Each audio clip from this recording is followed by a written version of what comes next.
어떤 경우에도 모든 남는 쌀을 만전 격리해서 정부가 다 그것을 책임져야 된다라고 미리 선포하고 가는 것은 지금 헌법 제 119조 제1항에서 얘기하는 경제 질서와 시장 경제 기본 질서를 저는 깨트리는 것이라고 생각을 합니다.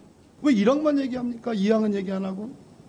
자본의 집중과 남용을 억제하도록 되어 있고 정부의 시장 개입에 대해서 근거를 두고 있잖아요. 쌀이 갖고 있는 전략적 중요성들에 대해서 우리가 수십 년 동안 우리가 듣고 자랐습니다. 예를 들어서 보수층에서 많이 얘기하는 박정희 정부 때 쌀에 관한 그 정책들은 수없이 많았잖아요. 그래서 목표 가격제 같은 것도 지금 제시되고 그랬지 않습니까? 네. 최저 입찰제라는 거 왜 합니까? 쌀이기 때문에 그런 겁니다. 그러면 지금 전혀 없는 것을 법제화하는 것이 아니라 과잉 공급으로 인한 가격 폭락을 막기 위해서 정부가 수매해주는 일들은 비일비재하게 많이 있었습니다.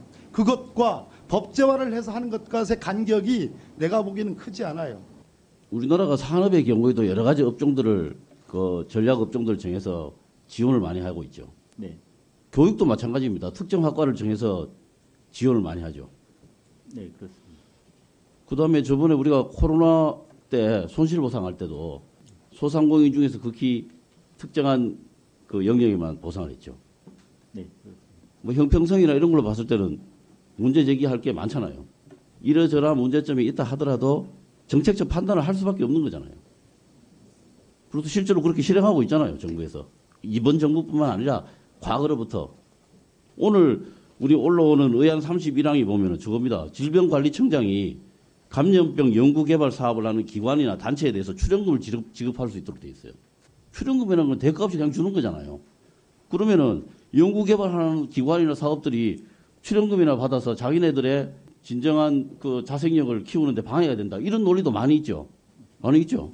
그렇지만 그런 부작용이 예상됨에도 불구하고 이렇게 하는 게 맞겠다라고 하는 정책적인 판단을 해서 집행하는 거죠. 지금 여기서 말씀 나누고 계시는 그 양곡관리법 같은 경우에는 지금까지 정부가 시장의 한 플레이어로서 참여하던 거에서 벗어나가지고 그 시장 구조의 근본적인 틀을 바꾸는 구조이기 때문에 정부에서 반대하는 걸로 알고 있습니다.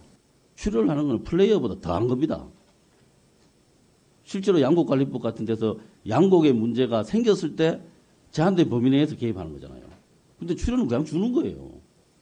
그럼 그런 제도 다 없애야죠. 저는 훨씬 더 시장에 개입하는 거라고 봅니다. 그렇지만 개입하는 게 국가의 전체적인 여러 가지 상황을 봐서 필요하기 때문에 하는 거잖아요. 그건 전략적 판단이고 그것들을 국회 해당 상임위원회에서 결정을 한 거잖아요. 그런데 그거 자체를 놓고 이렇게 토론을 해버리면 언제 뭐를 결정합니까 도대체.